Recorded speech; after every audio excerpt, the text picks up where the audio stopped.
Salut les amis, on se retrouve pour la FAQ des 4K. Et oui, je vais hâte de tourner cette vidéo parce que je vous ai demandé sur le groupe Facebook de me poser tout plein de questions et tout qui vous intéressaient. J'ai eu plein de questions intéressantes. Évidemment, je vais répondre qu'à la moitié. Voilà, je vous le dis tout de suite. Et c'est pas parce que votre question n'apparaît pas qu'elle est pas intéressante, c'est juste... je suis obligée de faire un choix quoi. Et il y a certaines questions, j'avais des réponses qui me venaient plus naturellement et en fait j'ai juste choisi celles pour lesquelles j'avais des réponses les plus naturelles, mais absolument pas celles qui étaient les plus intéressantes finalement. Voilà, encore une fois, intéressant c'est subjectif, chacun a ses questions à soi qui les trouve plus ou moins intéressantes, voilà. Les amis, avant qu'on commence la vidéo, je voudrais juste vous mettre une photo en insert. Regardez. J'ai acheté, alors le gros Donald là que vous voyez, ça fait un moment que je l'ai, hein. Je l'ai acheté il y a quelques mois, voilà.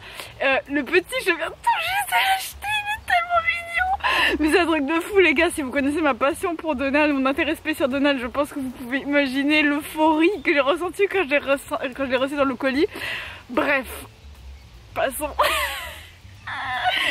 Ah les gars, quand je vous ai fait la dernière vidéo, c'était sur quoi déjà? C'était sur le fait de faire comprendre l'autisme aux autres et tout. J'ai tellement ricané, je suis désolée, en fait je rentrais du travail, j'ai l'impression que là je vais ricaner beaucoup aussi parce que j'ai un peu l'euphorie du mini Donald. Mais bon, je vais essayer d'un peu me contenir parce que sinon au bout d'un moment vous n'allez pas comprendre ce que je dis. Voilà, donc je vais répondre à vos questions sur le groupe Facebook. Si tu veux nous rejoindre sur Facebook et que tu débarques et tu sais pas de quoi on parle, c'est le deuxième lien dans la description pour nous rejoindre, voilà.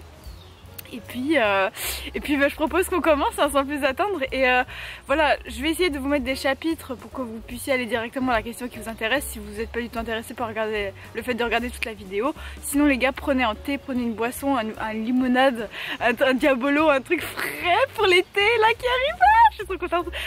Les saisons c'est pareil, c'est un truc qui m'extasie au plus haut point, hein. Les saisons et notamment l'arrivée du printemps et de l'été, c'est l'extase pour moi, voilà. Donc sinon prenez une boisson et mettez-vous vraiment à l'aise les gars parce qu'on va parler pendant des heures. On va parler très longtemps. Alors je vais commencer avec une question de Joe qui dit: comment tes parents ont réagi à la nouvelle que tu étais TSA? Voilà, il y avait d'autres questions de ta part, mais en fait je me suis dit tiens, j'y ai déjà répondu dans d'autres vidéos et notamment celle que j'ai sortie la semaine dernière. Donc du coup voilà, j'ai pris cette question là en particulier. Comment tes parents ont réagi à la nouvelle que tu étais TSA? Alors faut savoir que ma mère s'en doutait déjà depuis un moment. Elle avait lu la bande dessinée de Julie Daché, La différence invisible, et elle s'est dit tiens, ça ressemble à ma fille, voilà. Et mon père pas du tout, il s'y attendait pas du tout. Par contre quand il a appris la Noël, bon, à part le moment où il s'est dit c'est fou que je l'ai pas vu, machin, je suis quand même son père, j'ai pas vu, bon à part ça au début, franchement il a réagi de façon assez naturelle, sans gros choc, etc. Et ça se passe extrêmement bien, genre à ce niveau là, familial, etc. Et même pas seulement familial, mais tout mon entourage, que ce soit mon copain, que ce soit mes collègues, mes amis, à chaque fois que je leur annonce, que je leur dis si je le fais, il y a une bienveillance absolument très sereine, voilà. Je sais pas comment m'exprimer, mais ça se passe extrêmement bien et de ce côté là j'ai absolument rien à me plaindre, voilà.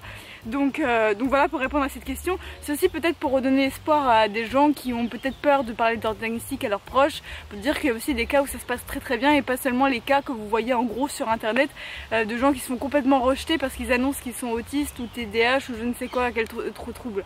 Donc voilà, c'est pour ça que je voulais répondre à cette question en particulier. Alors j'ai une question un peu spéciale de Julie qui me demande si je crois en Dieu. Crois-tu en Dieu? Donc je vais tout de suite vous décevoir tous intensément en mode waouh, la claque dans la figure. Je ne vous dirai jamais quelles sont mes croyances, je ne vous dirai jamais en quel bord politique je crois. En fait là je vous fais une liste de tout ce que je ne révélerai jamais sur les réseaux. J'ai vu récemment passer une youtubeuse qui disait oui, c'est scandaleux que les youtubeurs ils donnent pas leur opinion politique, ils sont censés le faire parce que voilà, pour véhiculer les bonnes idées aux jeunes. Moi je suis pas d'accord avec ça. Moi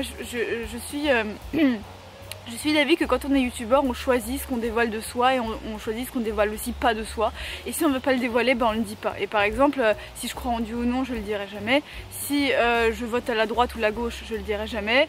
Si je vote le centre, je le dirai jamais non plus. Voilà. C'est vraiment, en fait ça m'appartient et c'est des choses que j'ai pas envie que des gens que je connais pas débattent sur ce en quoi je crois, ce en qui je crois, etc. Et le thème de ma chaîne c'est la neurodivergence, c'est parfois d'autres petits sujets un petit peu qui vont autour.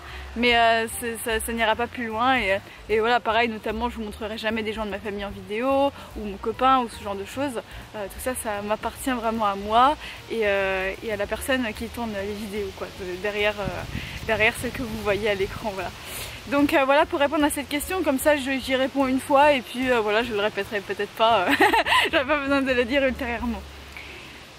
Alors Anonymous me demande, un jour est-ce que tu feras une rencontre abonnée? Alors ta question elle m'intéresse parce que j'aimerais bien, j'y pense, j'y songe, mais pour moi c'est trop tôt.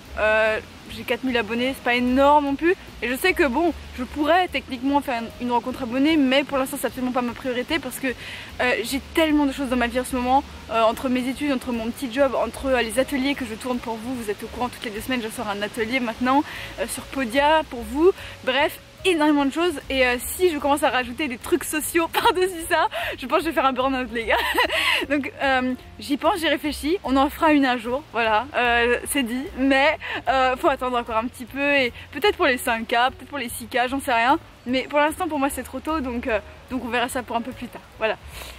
Ensuite j'ai une question de Pamela, comment tu fais pour attraper le coup si tu as dit un truc vexant à une personne sans t'en rendre compte, ou que tu as manqué de tact dans tes paroles? Alors moi ma réponse elle va être assez simple à ça. Si j'ai manqué de tact avec quelqu'un, que je me rends compte que j'ai été trop cash, et il faut savoir une chose, c'est que ça fait partie des traits autistiques que j'ai de moins en moins, que j'avais énormément ado. Quand j'étais ado, j'étais d'un cash épouvantable, j'étais limite méchante avec des gens et parfois même je savais que j'étais cash et je continuais à l'être. Enfin bref, j'étais vraiment une ado un peu chiante quoi, enfin faut le dire. et c'est une partie de moi de laquelle j'ai un peu honte aujourd'hui, et du coup j'essaye un maximum de me modérer dans mes propos et de faire attention quand je deviens cash, etc. Donc de moins en moins j'ai ce problème. Néanmoins, si jamais ça m'arrive, ma réaction ça va être de m'excuser, voilà, c'est aussi simple que ça. Je vais voir la personne, je vais lui dire écoute, je t'ai dit ça, je regrette, c'est vrai, j'ai été vraiment trop direct, pour le coup j'ai pas assuré, donc excuse-moi pour ça, voilà, c'est aussi ça. Faut pas chercher midi à 14 h je ne sais quoi, blablabla. Et tu vas me dire oui mais la personne va pas forcément te pardonner, parce que des fois tu dis des trucs vraiment trop cash, ou peut-être la personne est un peu susceptible ou va vraiment mal le prendre. Sache que après c'est la balle est de son côté, et c'est à elle de soit de te pardonner, soit pas de te pardonner, mais c'est plus ton problème à toi. Toi tu dois juste faire ton taf, c'est-à-dire t'excuser, comment on dit ça, reconnaître, voilà, c'était le mot que je cherchais. Reconnaître si t'as parlé trop durement ou trop cash ou tout ça, tu lui dis, tu t'excuses, tu admets, etc. Et puis après c'est à la personne de faire son travail à elle, voilà. Donc voilà pour ma réponse. Je pense que moi c'est comme ça que je procède.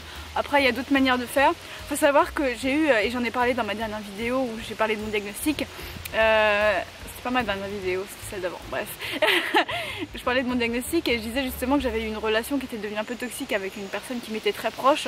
Et en fait cette personne, j'avais tellement été cash avec elle, j'avais tellement été rentre dedans que en fait juste m'excuser ne suffisait plus finalement, et c'est pour ça aussi que j'ai décidé de mettre fin à la relation, pour lui dire bah écoute, je pense que ça te fera du bien en fait de prendre un peu de recul par rapport à moi, et inversement. Et en fait, si on se revoit un jour, bah, ce sera sur des bonnes bases et pas sur les bases de on s'est clashé pendant vraiment des années, quoi. Donc des fois aussi faire une pause dans la relation, si c'est quelque chose qui s'est installé dans une relation, le cash, le direct, je pense que ça peut être extrêmement bénéfique, voilà. Alors ensuite j'ai Miroslav qui me demande quelle est la pire crise que tu aies vécue. Je pense que j'en ai déjà parlé dans plusieurs de mes vidéos. Mais je peux toujours vous le raconter encore une fois, et pourquoi pas pour les gens qui sont nouveaux et voilà, qui savent pas. Mais la pire crise que j'ai jamais vécue de ma vie, alors le pire meltdown de ma vie, et je pense que pour le coup tous les éléments du meltdown étaient présents, hein, tous les symptômes, traits du meltdown étaient présents. C'était un jour où on est parti en voyage avec un groupe, c'est-à-dire que j'étais en stage de chant à ce moment-là, et on était parti en Italie. Et en fait, ce jour-là, on devait rentrer, c'était le jour du retour, et on s'était dit qu'on allait se balader dans Pise, parce que l'aéroport était à Pise. On va visiter un peu Pise avant de prendre l'avion, quoi. Et donc, on visite Pise, et donc, si vous le savez, moi, ce qui est le plus difficile pour moi au niveau de l'hypersensibilité, c'est de me balader dans les grandes villes, hein, et notamment les grandes villes touristiques. Et c'est pour ça que des fois, me balader à Paris, c'est très difficile pour moi, et j'ai du mal à me balader à Paris si mon copain n'est pas avec moi, etc. Donc c'est très difficile pour moi de me balader en grande ville. Donc déjà j'ai dépensé énormément d'énergie dans le fait qu'on ait visité Pise le matin. Et en fait l'après-midi ce qui s'est passé c'est que notre avion a été annulé. Donc du coup tout mon groupe a paniqué, donc moi j'ai absorbé toutes les émotions là, des gens qui paniquent et tout. Et en fait il faut savoir que j'étais très jeune et qu'en fait à ce moment là c'était pas moi qui me chargeais de tout organiser. Je sais pas si j'étais encore mineure, mais j'étais très jeune. Et donc j'étais un peu comme l'enfant qui n'a pas à gérer en fait tous les trucs des grands là. Et donc je me disais bon c'est bon, ils vont trouver une solution, etc. Et en fait une personne de qui j'étais très proche dans le groupe a commencé à vraiment paniquer. Et du coup moi ça m'a fait paniquer aussi. On était au pied de la tour de Pise, il y avait énormément de monde, il y avait du bruit, etc. Et moi je demandais s'il vous plaît, est-ce qu'on peut se mettre au calme, est-ce que j'en peux plus.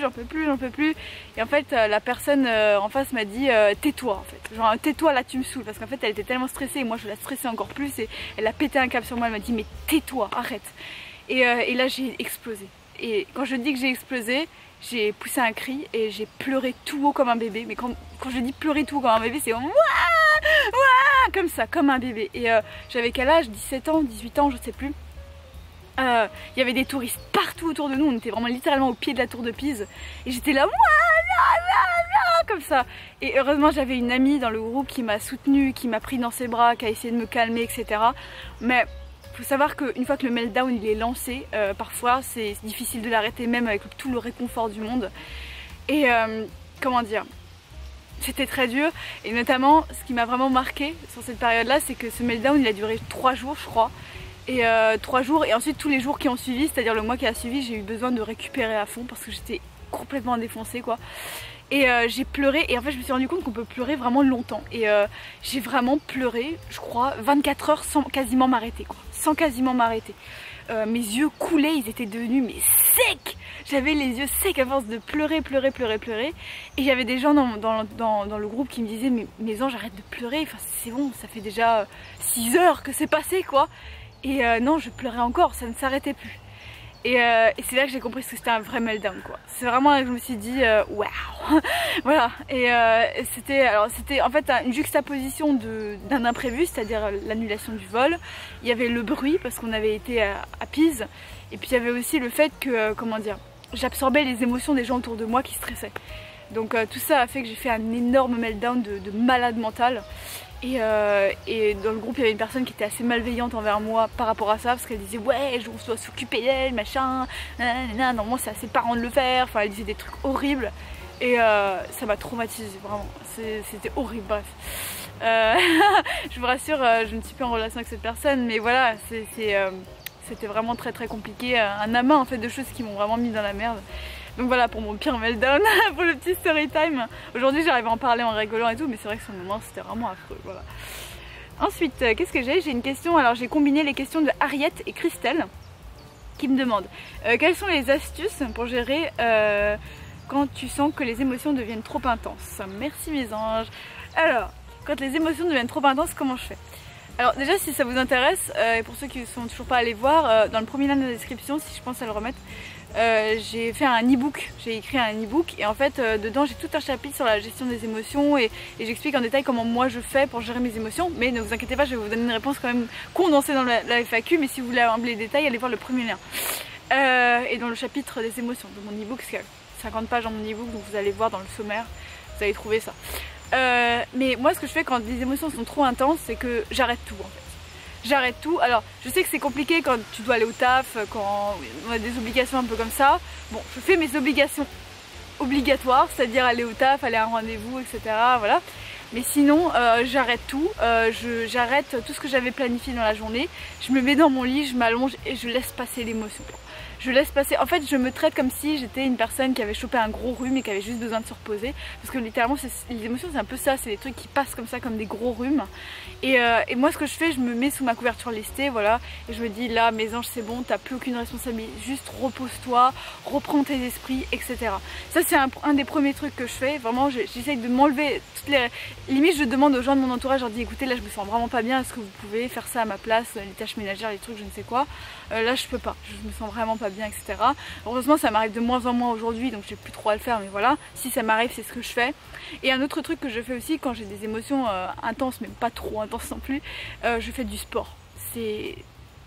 j'ai pas les mots, le sport c'est la base pour moi, vraiment. Et notamment, c'est un truc que je fais aussi pour prévenir les émotions qui pourraient venir. Le stress, comme ça, où je me dis tiens là, demain je vais peut-être être stressée et tout. Et pour prévenir ça, rien de plus efficace que la course à pied. Vous allez me dire mais Mésange, moi la course à pied je peux pas, c'est pas possible. Voilà, c'est vraiment au-dessus de mes moyens, voilà. Mais je vais vous dire une chose, moi quand j'étais à l'école j'étais la pire élève de sport. J'étais la pire en EPS. Si on faisait un classement de tous les élèves de ma classe, j'étais, je crois, l'avant-dernière. Il y avait quelqu'un encore en dessous de moi parce qu'il avait un handicap physique. Donc voilà, c'était justifié, moi c'était pas justifié. Voilà, mais j'étais vraiment en endurance, j'étais une catastrophe. Hein. Vraiment, littéralement. Donc c'est juste pour vous dire que tout le monde peut courir. Tout le monde peut courir. C'est pas parce que vous étiez nul en sport à l'école que vous pouvez pas vous mettre au sport aujourd'hui. Mais la course à pied, ça élimine les toxines en moi, mais d'une façon... là je m'y suis remis dernièrement parce que j'avais arrêté étant donné que je faisais des jobs d'étudiants très physiques comme le McDo, le Starbucks, tout ça. Mais je m'y suis remis. Et qu'est-ce que ça libère en fait le sport. Pour certains je sais que le miracle c'est la muscu. Pour moi c'est plus la course à pied. C'est vraiment, je me sens vivante, je cours, je sens que toutes les toxines s'éliminent de mon corps et notamment tout le stress, toutes les émotions, tous les trucs qui sont trop intenses en moi et qui ont besoin de sortir.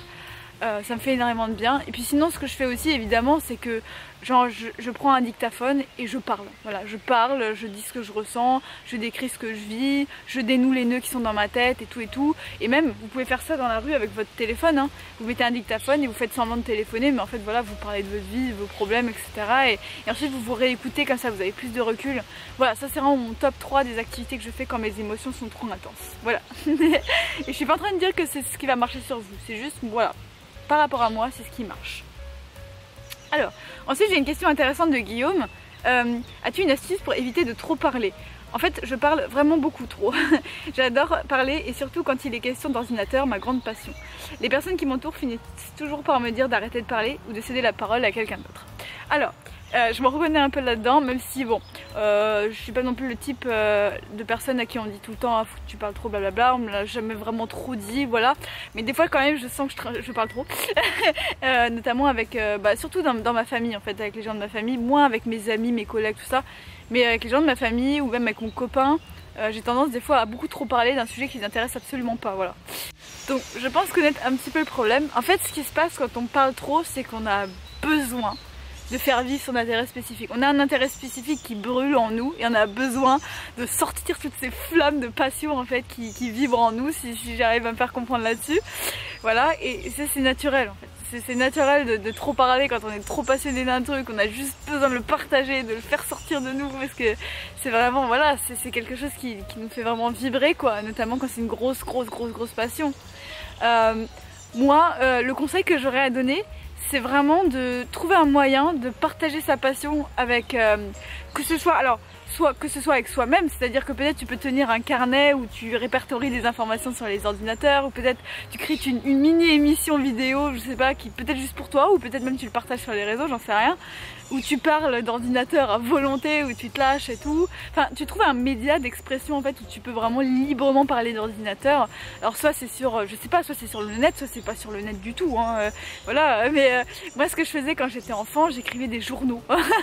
J'écrivais littéralement des magazines sur mes passions et tout, j'écrivais mes propres articles et je les publiais nulle part, hein. C'était vraiment juste entre moi et ma famille et tout, les petits journaux, blablabla. Et moi ce que je fais en ce moment, parce que j'ai un petit peu un intérêt sur la nature, les animaux de la ferme aussi un peu. Et j'ai acheté un carnet chez Bougie et en fait dedans je répertorie des informations sur les races de vaches en France. Et mon copain il me prend un peu pour une folle, mais c'est pas grave. Ça me permet vraiment de vivre mon intérêt spécifique et de faire comment dire, sortir toutes ces flammes de passion qui sont en moi et qui parfois me brûlent un petit peu quoi. Donc c'est vraiment le conseil que je te donnerais. Sinon bah voilà, comment moins parler, bon je pense qu'au bout d'un moment si on est avec quelqu'un et qu'on se rend compte qu'on parle trop, juste on arrête de parler puis c'est tout. Je pense que c'est ça le meilleur conseil qui existe, mais juste il faut trouver un autre moyen d'extérioriser sa passion quand elle est intense, voilà. Donc voilà pour ma réponse, j'espère que ça t'aura donné des pistes. Des fois j'ai l'impression que je pars un peu en live, je dis un peu n'importe quoi, mais bon j'espère que ça vous est quand même un peu utile ce que je dis les gars. Voilà, donc Gaspard me demande, dans une démarche diagnostique, comment se passe le retour sur l'enfance? Est-ce que c'est toi qui as évoqué tes propres souvenirs ou cela s'est fait avec l'appui du témoignage de tes parents, de ta famille? Quelle a été ton impression d'une telle plongée dans ton passé? Super intéressant cette question, super intéressant. Alors, Faut savoir que dans le diagnostic de l'autisme, moi plus mes parents on a été interrogés à la même intensité, c'est-à-dire que moi j'ai été interviewée 2 heures sur mon passé, donc pendant 2 heures la neuropsy m'a posé plein de questions, quand tu étais petite, qu'est-ce que tu faisais, blablabla, enfin bref elle me demandait mon avis, enfin mon vécu à moi sur ce que j'ai vécu quand j'étais enfant. Et ensuite c'est mon père qui a été interviewé en séparé, c'est-à-dire j'étais pas dans la même salle, on était séparés chacun dans une salle. Et mon père donnait lui aussi, c'était un peu comme un interrogatoire de police en fait, pour vérifier les faits.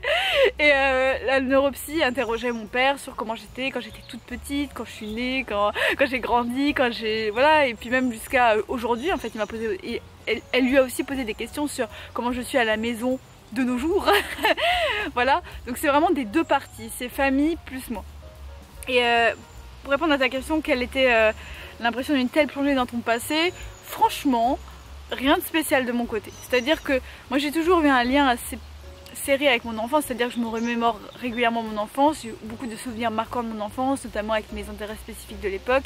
Il y a aussi beaucoup de traits de mon enfance que j'aimerais retrouver, que j'ai peut-être perdu, voilà, et notamment ma capacité à parfois me donner corps et âme à une passion, même si c'est inutile, parce qu'aujourd'hui j'ai envie que tout ce que je fasse ce soit productif et utile à la société, voilà. Et du coup faire des trucs inutiles juste pour perdre du temps sur une passion, c'est un truc que je fais plus du tout, et voilà. Et donc je me replonge très régulièrement, juste même quand qu'on me le demande dans mon passé, et donc ça m'a rien fait de spécial. J'avais l'habitude en fait de ça, donc ça m'a rien fait de spécial, mais voilà, pour répondre à la question. Ensuite, alors, une question extrêmement profonde, on pourrait faire une vidéo entière, mais je vais essayer de donner un tout petit résumé dans cette vidéo. Comment différencier le TDAH du TSA? Question de Julia. Alors, c'est fou parce qu'il y a beaucoup de gens qui se posent la question, qui se demandent mais attends, mais c'est quoi la différence entre les 2 troubles, quoi, entre le trouble du spectre autistique et le trouble... alors, TDAH c'est comment déjà? C'est le trouble de l'hyperactivité? Non, attendez les gars. Oh, j'ai eu un gros bug là. Trouble de l'attention et avec ou sans hyperactivité. Ça y est, oula, les gars, ça y est. Alors je pense que cette question je pourrais y répondre assez facilement, je pense, entre guillemets. Parce que mon copain est TDAH mais pas autiste, et moi je suis autiste mais pas TDAH. Donc en fait on peut vraiment comparer comment les 2 trucs marchent juste en regardant notre couple en fait. Et c'est marrant parce que voilà, encore une fois, pour moi c'est pas du tout la même chose. Pour moi la majeure différence c'est que l'autisme c'est vraiment des difficultés ou une particularité du mouvement dans le social. Social. Faut savoir que mon copain qui est TDAH et pas autiste, il a une aisance dans le social, voilà, il sort très régulièrement en soirée, voire tout le temps en soirée, dès qu'il y a une soirée étudiante il y va, il passe beaucoup de temps avec ses potes, et notamment des très gros groupes de potes, il adore faire des activités sociales, etc. Moi, même si j'en fais de temps en temps, je fais même pas 10% de l'activité sociale qu'il a lui, donc qu'il fait lui. Donc juste pour vous dire que déjà la différence majeure entre le TSA et le TDAH, elle est là. Le TDAH n'implique pas forcément le social. Un TDAH peut tout à fait être, enfin normalement est à l'aise dans le social, voilà, évidemment, sauf s'il a une personnalité un peu excentrique ou vraiment très différente, mais vraiment le truc majeur du TSA c'est ça, c'est le social, tandis que le TDAH non, c'est d'autres problèmes. Là où mon copain, lui, sa principale difficulté ça va être dans la concentration, le fait d'être concentré longtemps sur une tâche qui l'intéresse moyennement. Et certaines tâches par exemple par exemple juste regarder un film avec mon copain c'est très compliqué parce que à moins que le film le passionne, il a du mal à le regarder jusqu'au bout, il trouve ça long, il trouve ça chiant et tout. Et donc voilà. Et notamment mon copain il peut très vite être gêné par exemple si on regarde une vidéo YouTube, il va très vite skipper ou mettre en accéléré ou je ne sais quoi. Quand il va y avoir une pub il va péter un câble parce qu'il supporte pas les pubs parce que ça lui bouffe son attention, sachant qu'il en a pas beaucoup. Enfin bref, et ça c'est un problème que moi j'ai pas du tout en tant qu'autiste, voilà. Et moi ça m'énerve un peu parfois pardon, je commence à m'embêler. Parce que je vois beaucoup de youtubeurs qui sont autistes et TDAH et qui font des vidéos pour parler de leurs traits autistiques, et en fait à certains moments ils me parlent littéralement de leurs traits TDAH en faisant passer ça pour des traits autistiques, et moi je suis derrière l'écran et je suis là en mode mais non, ça c'est le TDAH, c'est pas l'autisme, tu confonds les deux machin. Mais c'est vrai qu'il y a énormément d'autistes qui sont aussi TDAH et du coup on a l'impression que c'est la même chose, que les traits vont ensemble, alors qu'en fait non, c'est juste la personne. Souvent les gens qui sont TDAH et autistes font pas vraiment la distinction entre qu'est-ce qui vient du TDAH et qu'est-ce qui vient de l'autisme et tout. Et comme on a beaucoup de vidéos de gens qui sont les deux et qui vont parler des deux en même temps de façon mixée, ben on a l'impression que le TDAH et l'autisme c'est la même chose, alors que non.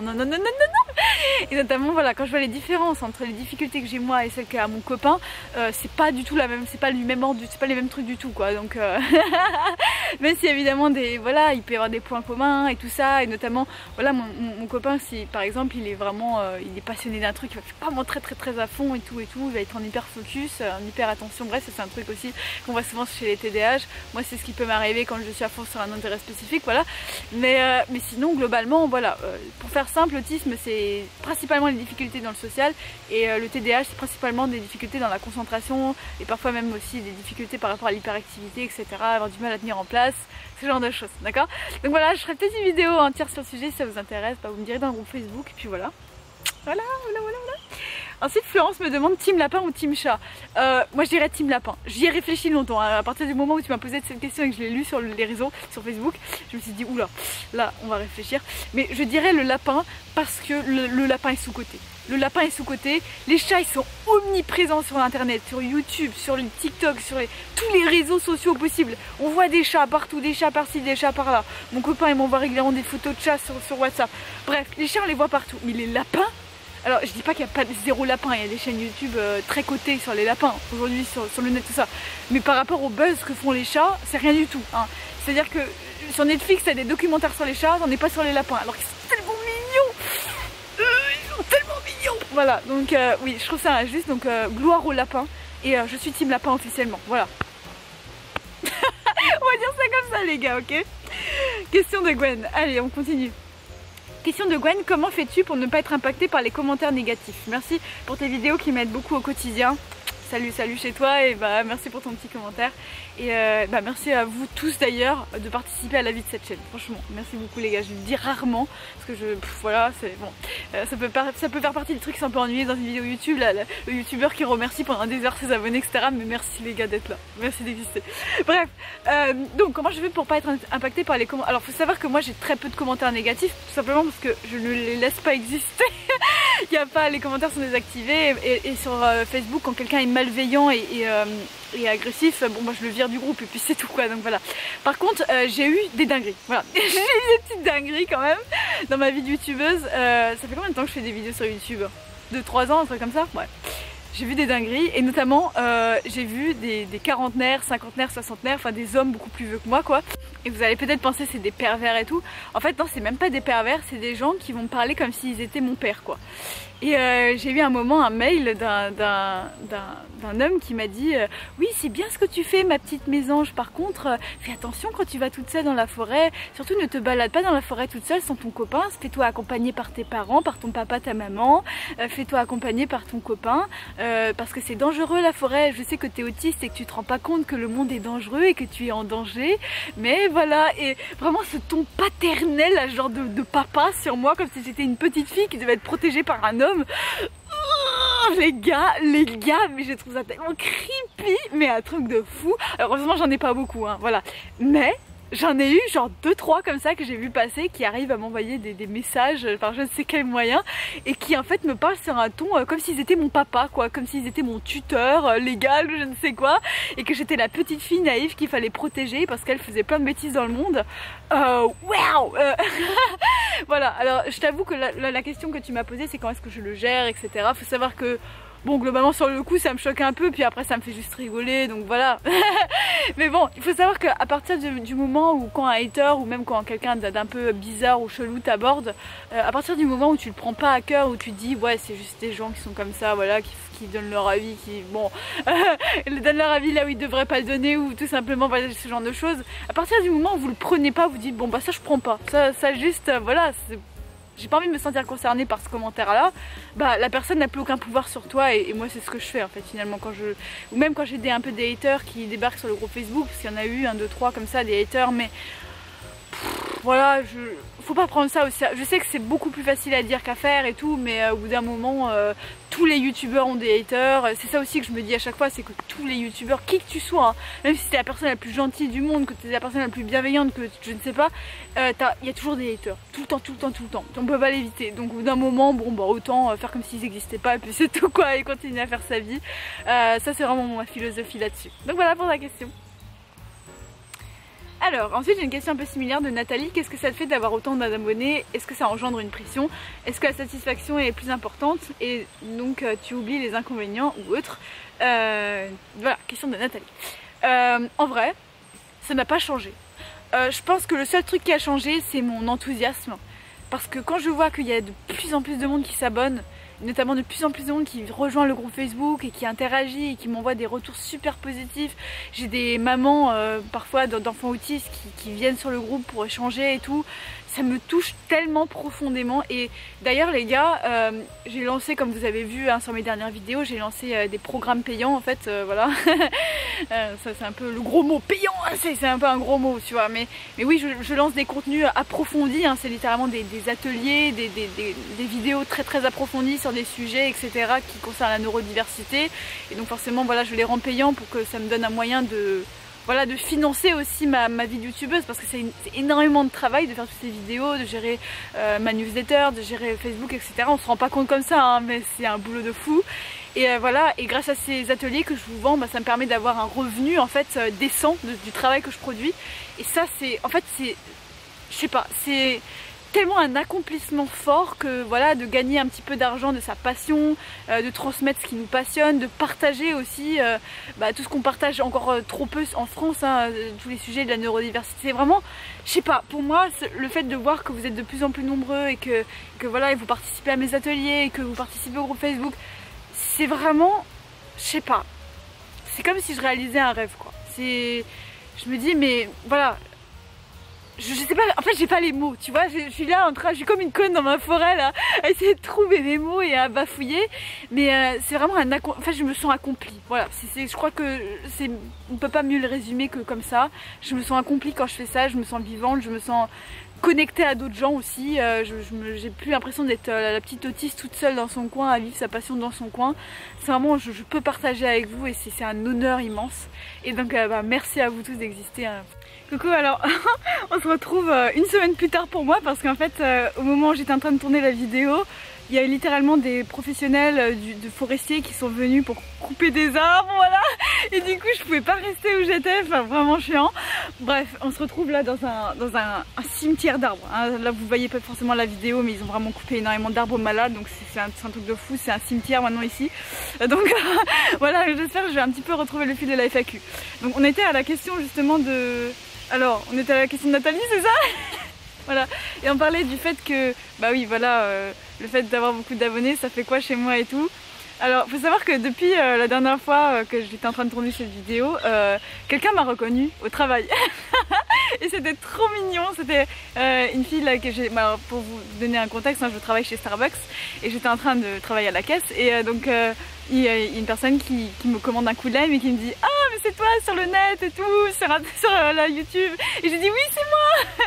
C'était trop rigolo, trop mignon ce moment, enfin bref. Et je pensais vraiment pas que ça allait être quelque chose de cool, que les gens me reconnaissent dans la rue, mais en fait quand ça arrive, vous êtes toujours trop mignon et ça m'est déjà arrivé quelques fois et puis c'est à chaque fois super mignon et vous êtes vraiment des gens cool dans la vraie vie. Et sur ça je me dis « Non mais en vrai, faire une rencontre abonnée ça pourrait vraiment être un moment sympa si vous êtes comme ça en fait. » Si vous êtes vraiment des gens aussi sympas. Donc voilà, pour le moment mignon. Bon, on va passer à la question suivante du coup, de Benjamin. Et Benjamin me demande comment faire pour accepter son autisme et ne plus en avoir honte, notamment quand on en parle à sa famille, ses amis, etc. etc. C'est une question extrêmement intéressante. Il faut savoir que moi, faire mon coming out devant mes parents, c'était la grosse honte. J'avais vraiment honte en fait. J'avais trop peur d'en parler. C'est vraiment parler de ma vulnérabilité la plus grande. C'était vraiment, je sais pas, je me sentais vraiment pas à l'aise et j'ai dû vraiment sauter à l'eau. C'est-à-dire que le moment où je l'ai fait, je me suis dit, allez, on y va. Là, c'est bon, je me retourne plus, j'y vais et tout. Et je vous jure, il y a plein de fois où j'ai repoussé le moment où j'allais leur annoncer tout ça, mais au moment où je l'ai fait, voilà, je me suis dit, ça y est, j'y vais et tout. Donc c'est pas forcément, j'ai pas forcément de très bons conseils à faire, mais j'en ai un qui peut peut-être être intéressant. Et je pense que la première chose à faire, et notamment quand on pense faire son coming out, c'est d'abord d'être fier de soi et de sa différence, et notamment de se rappeler ce que ça nous apporte de bien en fait. Et je sais qu'il y a plein d'autistes qui pensent que l'autisme c'est juste de la merde, que c'est juste un gros handicap nul et que ça rapporte que des inconvénients, mais en réalité regardez vos points forts, il y a des points forts qui sont liés à votre différence et vous le savez même pas en fait. Et voilà, et moi je sais que c'est comme ça que ça marche chez moi, et notamment moi j'aime aussi être fière de moi en regardant mes héros autistes. Il y a plein de personnes qui sont connues, qui sont remarquables dans certains milieux, que ce soit artistique, scientifique, je sais pas, tous ces, voilà, même Greta Thunberg qui est dans l'environnement, je sais qu'il y a certaines personnes qui l'admirent beaucoup, etc., etc. Trouvez vos héros autistes et en fait, dites-vous, bah voilà, lui il a la même différence que moi et voilà, et c'est cette personne géniale que j'admire, voilà. Moi, mon héroïne de tous les jours, c'est Chloe Hayden. Je pense que vous le savez si vous suivez régulièrement mes vidéos, mais elle est juste incroyable, je l'adore, mais du plus profond de mon être. Je la trouve tellement inspirante, tellement rigolote, tellement... je me sens tellement proche d'elle aussi, en termes même de juste de la personnalité et tout, voilà. Et je la trouve trop mignonne, et à chaque fois je me dis, l'autisme c'est aussi ça, quoi. C'est des meufs puissantes comme ça, et genre vraiment ça me met trop bien, et ça me rend trop fière de ma différence, et du coup, bah, j'ai plus du tout honte d'en parler aux autres, parce que je me dis que l'autisme est aussi ça et c'est pas que des trucs nuls, quoi. Donc voilà, donc ça c'est vraiment ma technique personnelle, c'est vraiment d'abord de se faire de soi, de trouver ses héros aussi. Et de trouver ses points forts à soi personnels aussi, quels sont tes points forts à toi, voilà. Mais après voilà, je sais que c'est difficile, je sais que c'est un travail, que ça se fait pas d'un claquement de doigts, c'est pas parce que je te donne ce conseil que hop, tout d'un coup plus personne ne va avoir honte de soi dans son autisme. Et parfois ça vaut le coup aussi de se jeter à l'eau même si ça nous fait peur, voilà. Des fois il faut un petit peu aller dans l'inconfort aussi, ça fait partie de la vie malheureusement aussi. Mais voilà, si t'as vraiment besoin de faire ton coming out alors que t'as l'impression que tu vas toujours en avoir un peu honte, bon, il faut se lancer et au final, bah, une fois que c'est fait quoi, c'est bon, c'est derrière nous, et j'ai envie de dire c'est la meilleure solution parfois aussi, donc voilà.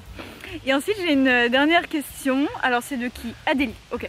Salut mes anges, merci pour tout ce que tu fais sur cette page. Et ma question, est-ce que tu as des traits autistiques que tu avais étant plus petite qui n'existent plus maintenant ou qui ont diminué sans forcément avoir travaillé dessus avec un thérapeute, ou au contraire tes traits autistiques que tu n'avais pas et qui sont maintenant plus présents et qui impactent plus ton quotidien? Merci beaucoup. Super intéressante ta question. Super intéressante ta question. Oui, totalement. Faut savoir que moi j'ai très peu, voire quasiment pas en fait. Voire pas du tout. Je suis en train de réfléchir à tout le fil de ma vie. Fait de travailler avec un thérapeute parce que je suis une fille qui est extrêmement débrouillarde en termes de santé mentale. Les plus grosses galères de santé mentale que j'ai eues, la plupart du temps, alors oui, de temps en temps je suis allée voir mon médecin pour me donner 2-3 conseils ou me conseiller des psys si jamais, voilà, si j'ai besoin d'une urgence, etc. Mais généralement, ça me passionne énormément la santé mentale et c'est aussi pour ça que je fais cette chaîne YouTube. Et donc quand j'ai un problème de santé mentale, j'essaie de le régler moi-même et généralement je me débrouille pas trop mal.